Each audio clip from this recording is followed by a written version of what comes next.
All beauty in the world is either a memory of paradise or a prophecy of the transfigured world.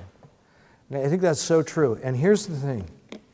If you look at what's happening in your life in the present, and you look at the world, and you read the news, and you hear the news reports, if you look at it without a person who knows the truth of history and God's work in history, and you look at it without the eyes of a person who by faith believes God and His promises for the world to come, you will either have to detach yourself from the reality of what is going on in the world,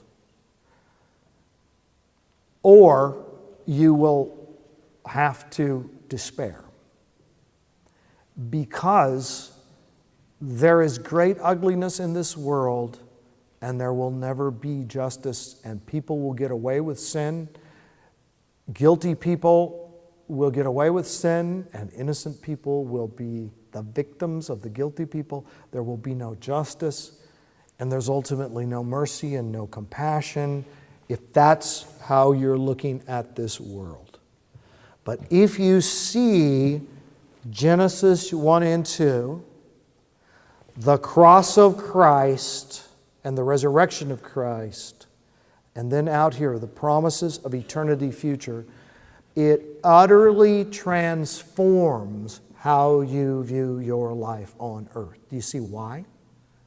Because what is happening today is not the final chapter.